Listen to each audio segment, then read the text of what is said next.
పిల్లలు కావాలని మీ కలను నెరవేర్చుకోండి. సంప్రదించండి హెగ్డే ఫెర్టిలిటీ, హైదరాబాద్, తెలంగాణ. సార్, ఈ గ్యాస్ ప్రాబ్లం అనేది రావడానికి రీజన్ అంటే అదొక రకంగా అది కూడా ఒక ఏమన్నా హార్ట్ ప్రాబ్లం అని అనుకోవచ్చా? జనరల్గా గ్యాస్ ప్రాబ్లం అంటే మన యొక్క హ్యాబిట్స్ వల్ల వచ్చే ప్రాబ్లం యాక్చువల్లీ. లైక్ ఫుడ్ సరిగ్గా తీసుకుపోవడం వల్ల కానీ, టైం టు టైం తినకపోవడం వల్ల కానీ, లేకపోతే అవుట్ సైడ్ ఫుడ్ ఎక్కువ తినడం కానీ, లేకపోతే మన ఇంట్లో ఫుడ్ అయినా కూడా లైక్ పికిల్స్ ఎక్కువ తీసుకోవడము, ఫ్రై ఐటము, ఆయిల్ ఐటమ్ ఎక్కువ తీసుకోవడం వల్ల వస్తుంది, ఫుడ్ ఐటమ్ వల్ల. సెకండ్ కారణం ఏంటంటే నిద్ర లేకపోవడం అనమాట. ఎక్కువ స్ట్రెస్ ఉన్నా, యాంగ్జైటీలో ఉన్నా కూడా ఎక్కువ స్ట్రెస్ ఫీల్ అయితే ఏంటంటే మన బేసల్ మెటబాలిక్ రేట్ అనమాట, అంటే బాడీ యొక్క రీజనరేటింగ్ కెపాసిటీ రేటు ఎక్కువ ఉంటుంది. బాడీ హై మెటబాలిక్ సిచ్యువేషన్లో ఉంటుంది, హై హార్మోన్స్ అన్నీ వస్తాయి అనమాట. అప్పుడు కూడా మనకి లోపల జ్యూసెస్ ఎక్కువ రిలీజ్ అవుతాయి.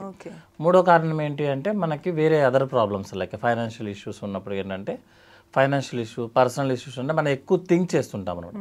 సో జనరల్గా మన బాడీలో చెప్పేది ఏంటి అంటే మన బ్రెయిన్ ఎక్కువ పనిచేస్తే, ఎక్కువ థింకింగ్ ఉంటే మన ఇంటెస్టైన్స్ ఎక్కువ యాక్టివేట్ అవుతాయి అన్నమాట. జ్యూసెస్ అన్నీ ఎక్కువ సీక్రెట్ అయిపోతుంటాయి. అలా కాకుండా ఫిజికల్ యాక్టివిటీ ఎక్కువ ఉందనుకోండి, ఆ జ్యూసెస్ అవన్నీ నార్మల్గా రెగ్యులర్గా సీక్రెట్ అవుతాయి. సో ఇవన్నీ రీజన్స్ వల్ల మనకి ఎస్డిటీ వస్తుంది. అంతేగాని ఎస్డిటీ అంటే ఇది ఒక జబ్బు కాదు, యాక్చువల్గా మన సైడ్ ఎఫెక్ట్. చాలామంది ఎక్కువసేపు నుంచున్నాం అనుకోండి, కాళ్ళకి నరాలు ఎలా ఉబ్బుతాయి, ఎందుకు? వాళ్ళు ఎక్కువసేపు నుంచుంటున్నారు కాబట్టి. అది ఎలా అయితే సైడ్ ఎఫెక్టో, మన యొక్క లైఫ్ స్టైలు, మన యొక్క డైటరీ స్టైలు ఒక సైడ్ ఎఫెక్ట్, అది జబ్బు కాదు యాక్చువల్గా. So this is the gas problem ఇందువల్ల వస్తుంది. ఎందుకు ఇంత క్లియర్గా చెప్తున్నామంటే, జనరల్గా చాలామంది మాకు పేషెంట్స్ వచ్చి, సార్ మేము 4 రోజుల నుంచి మందులు వాడుతున్నాము అయినా తగ్గట్లేదు. ఏం మందులు వాడుతున్నావా, ఇంకేమైనా చేస్తున్నావా అంటే ఓన్లీ మందులే వాడతాడు, ఇంకేమీ చేయడండి తను. సో మెయిన్ థింగ్ ఏంటంటే మనం డైట్ మోడిఫికేషన్ చేసుకోవడము, మ్యాక్సిమం హోమ్ ఫుడ్ తినడము, out side food maximum avoid చేయడం చేస్తే మళ్ళీ రాకుండా ఉంటుంది. అదొక సైడ్ ఎఫెక్ట్ యాక్చువల్గా. సార్, అంటే ఒక రకంగా అసలు ఓవర్ థింక్ చేస్తే కూడా ఇది గ్యాస్కి కారణం అనేది చాలా తక్కువగా వింటాం మేము. జనరల్గా బ్రెయిన్ యాక్టివ్లో ఉందనుకోండి, జనరల్ ఇప్పుడు మనం స్లీప్ ఎందుకు 8 hours స్లీప్ ఎందుకు కావాలంటాము? బ్రెయిన్ రెస్ట్లో ఉంటే బాడీ అంతా రెస్ట్లో ఉంటుంది, మళ్ళీ రీఫ్రెష్ అవుతాం. సపోజ్ మీరు నైట్ ఒక నిద్ర సరిగా లేరనుకోండి, మార్నింగ్ మీరు ఎంత జిమ్ బాడీ, ఎంత ఫిట్ పర్సన్ అయినా సరే ఒక పేషెంట్ లాగే కనిపిస్తారు. సో నిద్ర అనేది ఇంపార్టెంట్. ఎట్లాగో అంటే బ్రెయిన్ని ఎంత కొంచెం ఇన్యాక్టివ్లో స్టేజ్లో ఉంచుకోవాలన్నమాట. అట్లా కాకుండా మీరు బ్రెయిన్ కంప్లీట్గా యాక్టివ్ స్టేజ్లో ఉంచేస్తాము, అంత ఫుల్ థింకింగ్, హరీబరీ లైఫ్ ఉందనుకోండి, ఆబ్వియస్లీ బాడీలో ఉన్న ఇంటెస్టైన్స్ ఎక్కువ మూమెంట్ ఉంటుంది యాక్చువల్. అంటే ఒక రకంగా పొట్ట ఉబ్బరంగా ఉండటము ఇదంతా కూడా ఈ గ్యాస్ వల్ల ప్రాబ్లం. అవునండి. గ్యాస్కి వచ్చిన పేషెంట్ మనకి జనరల్గా ఏం చెప్తాడు అంటే, సార్ నా పొట్ట అంతా బెలూన్ లాగా ఉబ్బిపోతుంది, లేకపోతే ప్రెగ్నెన్సీ పొట్టలాగా, కొంచెం తిన్నా కూడా టైట్ అయిపోతుంది, ఇంకా చాలు అనిపిస్తుంది అన్న. ఆకలి తీరదు. ఆకలి లేదు, అసలు ఆకలి ఉండదు వాళ్ళకి. ఎందుకు అంటే ఇప్పుడు మనకి స్టమక్ కెపాసిటీ 1 లీటర్ ఉంటుందండి జనరల్గా. సపోజ్ ఆ పేషెంట్ కనుక ఎస్డిటీ ఎక్కువ ఉంది, ఎస్డిటీ అంటే గ్యాస్ అండి, సేమ్ థింగ్. గ్యాస్ అంటే నిజంగా మన పొట్ట లోపల గ్యాస్ ఉండదు యాక్చువల్లీ, మనకు కనిపించే ఎయిర్ ఉండదు. అది కొంచెం ఏమవుతుంది అంటే లోపల యాసిడిటీ ఎక్కువ ఉంటుంది. అప్పుడు కొంచెం తిన్నా కూడా పొట్ట ఇంకా నాకు చాలు అని ఫీలింగ్ కనిపిస్తుంది, దాన్నే గ్యాస్ అని చెప్తారు యాక్చువల్గా. అంతే తప్పించి లోపల ఎయిర్ ఉండదు మనకి.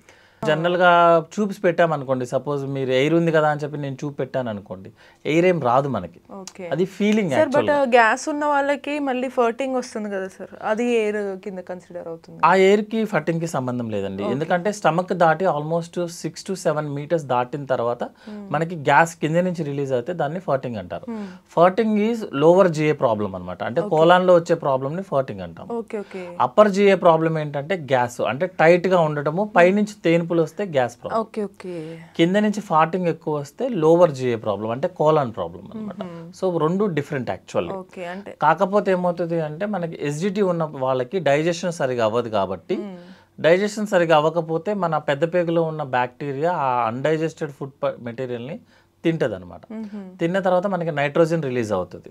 సో నైట్రోజన్ రిలీజ్ అయితే దాన్ని ఫర్టింగ్ వస్తుంది అనమాట. పైనుంచి మనకు వచ్చేది కార్బన్ డైఆక్సైడ్, కింద నుంచి రిలీజ్ అయ్యేది నైట్రోజన్.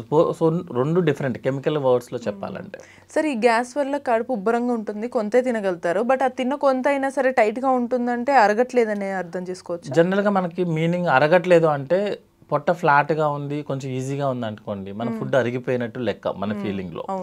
అట్లా కాకుండా కొంచెం తిన్న పొట్ట టైట్ అయిపోయిందంటే అర్థం ఏంటంటే ఇంకా నేను లోపలికి వెళ్ళట్లేదు అన్న, ఏది తిన్నా మనకి బయటకు వచ్చేస్తుంది. సో దాన్ని మనం అరగకపోవడం అన్న మీనింగ్ అనమాట. యాక్చువల్గా డైజెషన్ అయిపోతుంది లోపల, మన కంట్రోల్లో ఉండదు. కానీ ఏంటంటే కొంచెం తిన్నా టైట్ అయిపోతుంది కాబట్టి అరగట్లేదురా అన్న ఫీలింగ్ వస్తుంది. అంటే ఎప్పుడు కూడా పొట్ట టైట్ గా ఉంటూనే ఉంటుంది, వాళ్ళకి అన్ఈజీగా ఉంటుంది. వేడి చేసిందంటే యూరిన్ ఇన్ఫెక్షన్, జనరల్ వర్డ్స్ కి మీనింగ్ అనమాట అవి. సో కానీ డైజెషన్ ప్రాసెస్ ఆటోమేటిక్ గా జరిగిపోతుంది. పొట్ట మనకి టైట్ గా ఉబ్బరంగా అనిపించినా లోపల డైజెషన్ అయ్యేది అయిపోతుంది. డైజెషన్ ఆగదండి ఎప్పుడు కూడా, మన ఫీలింగ్ మన డిస్కంఫర్ట్, అది డైజెషన్ ఎప్పుడు ఆగదు ఎక్కడ.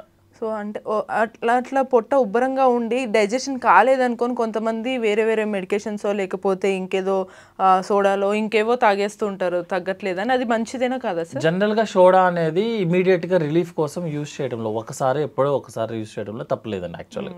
ఎందుకు అంటే మన మెడిసిన్స్ వాడినా సిరప్స్ వాడినా కూడా మనకి ఇమీడియట్ రిలీఫ్ రాదు యాక్చువల్గా.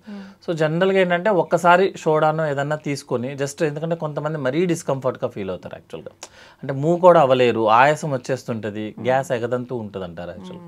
సో వాళ్ళు ఏంటంటే ఒక్కసారి సోడా తీసుకోవడంలో తప్పులేదు, రిపీటెడ్ చేయడంలో తప్పు ఉంది. ఎందుకు అంటే మనకి సోడాలో ఉండేది సోడా బైకార్బోనేట్, యాక్చువల్లీ మనకి బాడీ లోపల ఉండేది యాసిడ్ లెవెల్. రెండు రియాక్షన్ వచ్చినప్పుడు మనకి కార్బన్ డైఆక్సైడ్ రిలీజ్ అవుతుంది, బాడీ లోపల కార్బన్ డైఆక్సైడ్ రిలీజ్ అవుతుంది. సో రిలీజ్ అయినప్పుడు మనకి బయటికి రావాలి కదా, ఎందుకంటే కిందకి వెళ్ళదు ఆ గ్యాస్. సో బయటికి మనం తేన్పుల్లోగా బయటికి తీస్తాము, తీసేటప్పుడు దాంతోపాటు ఆల్రెడీ ఉన్న యాసిడ్ కూడా పైకి వస్తుంది అనమాట. సో మనకు నార్మల్ గ్యాస్ట్రిక్ ప్రాబ్లం ఉన్నది గ్రేడ్ 1 అనుకుందాం అనుకోండి, మీరు ఇలా సోడాస్ తాగడం వల్ల లేకపోతే వేరే ఏమైనా ప్రొడక్ట్స్ తీసుకోవడం వల్ల ఏంటంటే దాన్ని గ్రేడ్ 4కి మార్చేస్తారు, అంటే డ్యామేజ్ ఎక్కువ జరుగుతుంది యాక్చువల్గా. సో సోడా అనేది ఏదన్నా మరీ బాగా డిస్కంఫర్ట్గా ఉన్నప్పుడు ఒక్కసారి తీసుకోవడంలో ఓకే, బట్ రిపీట్ చేయడం అది వచ్చింది కదా అని సోడా తెచ్చేసుకొని క్యాన్లు తాగేస్తారంటే డ్యామేజ్ ఎక్కువ అవుతుంది యాక్చువల్లీ. మీకు ఆ రోజు రిలీఫ్ అయినట్టు అనిపిస్తుంది కానీ డ్యామేజ్ నెక్స్ట్ రోజు వస్తుంది. ఓకే, అంటే ఇప్పుడు మొత్తంగా మనకి దీంతో క్లారిటీ వచ్చింది ఏంటంటే ఈ గ్యాస్ అనేది డిఫరెంట్, ఫర్టింగ్ డిఫరెంట్. ఈ గ్యాస్ ఎక్కువైంది కదా అని ఫర్టింగ్ అసలు మనకు రాదు. చాలా మంది నాకు గ్యాస్ ఎక్కువ అందుకే ఫర్టింగ్, ఇది గాలి ఎక్కువ వస్తుంది అంటే మన దాంట్లో బాడీలో ఎలా ఉంటుందండి, ప్రతిదీ ఇంటర్ రిలేటెడ్ అండి. లైక్ కిడ్నీకి ఏదైనా మీకు ప్రాబ్లం వచ్చింది అనుకోండి, హార్ట్కి కొంచెం ఇష్యూ ఉంటుంది, లివర్కి ఇష్యూ ఉంటుంది, లంగ్ కూడా ఉంటుంది. ఇట్లాగే ఏంటంటే గ్యాస్ ప్రాబ్లం అంటే ఈ సైడ్ డైజెషన్ సరిగా అవ్వడం వల్ల ప్రాబ్లం. మనకి ఫుడ్ సరిగా డైజెషన్ సరిగా అవ్వలేదు అనుకోండి, అప్పుడే కదా మనకి గ్యాస్ వచ్చేది ఇన్ జనరల్గా. అన్డైజెస్టెడ్ ఫుడ్ మెటీరియల్ కోలాన్ని రీచ్ అవుతుంది, అక్కడ మనకి బ్యాక్టీరియా ఉంటుంది, అది అన్డైజెస్టెడ్ ఫుడ్ మెటీరియల్ ని డైజెషన్ స్టార్ట్ చేస్తుంది, అప్పుడు మీకు ఎక్కువ గ్యాస్ రిలీజ్ అవుతుంది. అది వేరే ఇంటర్లింక్ అవుతుంది కానీ ఈ గ్యాస్ మాత్రం మనకి నార్మల్ గా వచ్చే తేన్పులకు వచ్చే గ్యాస్, ఫార్టింగ్ వచ్చే గ్యాస్ బోత్ ఆర్ సెపరేట్ అండి, డిఫరెంట్. తేపులు ఉన్న వాళ్ళందరికీ ఫార్టింగ్ రావాలని రూల్ ఏం లేదు, ఫార్టింగ్ ఉన్న వాళ్ళందరికీ తేన్పులు రావాలని రూల్ లేదు సార్. బట్ గ్యాస్ ఉన్న వాళ్ళకి చాలా మందికి ఈ హార్ట్ దగ్గర, చెస్ట్ దగ్గర గుచ్చుకుంటుంది, నొప్పి అవుతుంది కదా. సో వాళ్ళు వెంటనే నాకు ఏదైనా హార్ట్ ఇష్యూ ఉందేమో అనే ఒక ప్యానిక్ కూడా అవుతారు, మరి వాళ్ళకి ఏం చెప్పాలి? జనరల్గా అంటే మనకి హార్ట్, ఫుడ్ పైప్, స్టమక్ అన్నీ కూడా ఒకే ఏరియాలో ఉంటాయి. మన బాడీలో కొన్ని ఏరియాస్కి ఏమవుతుంది అంటే పెయిన్ ఆ ఏరియాలో వచ్చినా వేరే చోటకి రేడియేట్ అవుతుందండి. సపోజ్ ఇప్పుడు మీకు హార్ట్ పెయిన్ వచ్చింది, ఛాతిలో హెవీగా అనిపిస్తుంది కానీ లెఫ్ట్ సైడ్ హ్యాండ్ లాగేస్తుంటుంది, లెఫ్ట్ సైడ్కి పెయిన్ ఎక్కువ వస్తుంది అనమాట, మనం రేడియేటింగ్ పెయిన్ అని చెప్తారు. అట్లాగే ఏంటంటే మన ఫుడ్ పైప్కి కూడా అంతే. సపోజ్ ఫుడ్ పైప్ ఎక్కడ ఉంటుంది అంటే మనకి స్పైనల్ కార్డ్ దగ్గరలో ఉంటుంది. సో ఫుడ్ పైప్లో కూడా ఏదన్నా ప్రాబ్లం వచ్చింది అనుకోండి, లైట్గా చెస్ట్లో బ్యాక్ సైడ్ పెయిన్ వస్తుంది. జనరల్గా హార్ట్ ఉన్న ఏరియాలో ఏ పెయిన్ వచ్చినా ఫస్ట్ మనం అనుకునేది హార్ట్ పెయినే, ఎందుకంటే heart pain is more dangerous, food gastric pain is very less అనమాట. సో మనం ఎప్పుడైనా సరే బ్యాడ్నే ఫస్ట్ అనుకుంటాం. సో ఎలా డిఫరెన్షియేట్ ఎలా చేస్తామంటే రెండు కూడా జనరల్గా ఎర్లీ మార్నింగే వస్తుందండి, బట్ హార్ట్ పెయిన్ ఏమొస్తుంది అంటే ఫ్రాక్షన్ ఆఫ్ సెకండ్సే ఉంటుంది యాక్చువల్గా ఇన్ జనరల్గా. వచ్చేటప్పుడు ముందేం చెప్తుంది అంటే కొంచెం చెస్ట్లో హెవీనెస్ స్టార్ట్ అవుతుంది, అంటే ఎవరో మీ ఛాతీ మీద కూర్చున్న ఫీలింగ్ ఉంటుంది అనమాట, లేకపోతే ఎవరో మన గుండెని గట్టిగా పిండేస్తున్న ఫీలింగ్, అంటే సమ్ హెవీగా అనిపిస్తుంది.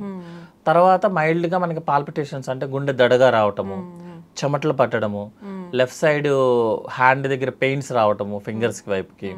తర్వాత ఏంటంటే జనరల్గా మనకి సిక్స్త్ సెన్స్ అనేది ఒకటి ఉంటుంది ఎవరికైనా సరే, లివింగ్ పార్ట్, సంథింగ్ ఏదో అయిపోతుంది, ఇంకా నేను కష్టము, ఏదో నాకేదో ప్రాబ్లం అయిపోతుంది, ఆ ఫీలింగ్స్ వస్తాయి యాక్చువల్గా, అవి హార్ట్ పెయిన్స్కి యాక్చువల్గా. ఓకే నార్మల్ గా గుచ్చుకోవడం అనేది కామన్, అది నార్మల్ గా అక్కడక్కడ అప్పుడప్పుడు రావడం అనేది కామన్ అండి, అదే ఎస్డిటీలో వస్తుంది. Okay fraction of seconds maximum 1 minute కన్నా ఎక్కువ ఉండదండి హార్ట్ పెయిన్. ఐదర్ రికవరీ అయిపోవాలి లేకపోతే మనం ఐసీయూ కన్నా పరిగెత్తాలి. ఓకే ఈ ఎస్డిటీ పెయిన్ వాళ్ళకి ఏంటంటే ఫస్ట్ వాళ్ళకి హిస్టరీలో ఎస్టర్డే ఆ డే బిఫోర్ ఎస్టర్డే ఎవరో బయట ఫుడ్ తిన్న హిస్టరీ ఉంటుంది కంపల్సరీగా. నెక్స్ట్ ఏంటంటే తేనుపులు ఎక్కువ వచ్చేస్తాయి అనమాట, లైక్ బర్నింగ్ లాగా అనిపిస్తుంది, లోపల యాసిడ్ బర్నింగ్ అనిపిస్తుంది. నెక్స్ట్ పొట్ట టైట్ అనిపిస్తుంది అనమాట, వామిటింగ్ సెన్సేషన్ ఉంటుంది. వామిటింగ్ అయిపోయిన వెంటనే రికవరీ అయిపోతాడు అతను. నెక్స్ట్ జనరల్గా అందరిలో ఇంట్లో యాంటాసిడ్స్ ఉంటాయి, తీసుకొని వెంటనే రికవరీ అయిపోతాం. హార్ట్ పెయిన్ రికవరీ అవ్వదండి, కంటిన్యూ అవుతూనే ఉంటుంది అనమాట. So old people, diabetes patient, smoker, alcohol వాళ్ళు ఏంటంటే ఇవన్నీ ట్రై చేయొద్దు, మీరు జస్ట్ ముందు హాస్పిటల్కి వెళ్ళమనే చెప్తాం. యంగ్ పేషెంట్స్ ఆల్రెడీ హిస్టరీ ఉండి ఆల్కహాల్ హిస్టరీ ఉంది యంగ్ వాళ్ళైతే, ఎందుకంటే వాళ్ళకి వెరీ రేర్ కాబట్టి. నవేడేస్ ఇద్దరికి కామన్ గానే వస్తుంది, సో ఇంకా యంగ్ వాళ్ళకే ఇంకా ఎక్కువ వస్తుంది, ఎందుకంటే నెగ్లెక్ట్ ఎక్కువ చేస్తాం కాబట్టి. సో ఈ పాయింట్స్ బేస్ చేసుకొని మనం జస్ట్ ఐడెంటిఫై చేయొచ్చు. ప్రతి పెయిన్ హార్ట్ పెయిన్ కాదు, ప్రతి పెయిన్ గ్యాస్ పెయిన్ కాదు. సో జస్ట్ టు ఐడెంటిఫై అనమాట. జస్ట్ ఈ సిమ్టమ్స్ డిఫరెన్షియేట్ చేసుకొని వాళ్ళు కేర్ నెక్స్ట్ ఫర్దర్ ఇమీడియట్ గా వెళ్ళాలా లేదా అనేది చేసుకోవాలి. బట్ జనరల్గా ఏం చెప్తామంటే హాఫ్ అన్ అవర్ లోపల కనుక మీరు your not feeling comfortable, rush to hospital. Okay అంతే తప్పించి మనం లేదు ఇంకా కొంతసేపు చూద్దామంటే కష్టం అవుతుంది యాక్చువల్. రైట్ సార్ ఇచ్చిన సిమ్టమ్స్ దాన్ని బేస్ చేసుకొని మనకి అది గ్యాస్ అనేది అది గ్యాస్ వల్ల వచ్చిన హార్ట్ పెయినా లేకపోతే రియల్గా వచ్చిన హార్ట్ పెయినా డిఫరెన్షియేట్ చేసుకొని మనం ట్రీట్మెంట్కి వెళ్ళడానికి స్కోప్ ఉంటుంది అనమాట. సో ఇటువంటి ఇన్ఫర్మేటివ్ వీడియోస్ కోసం కీప్ వాచింగ్ ఐ డ్రీమ్.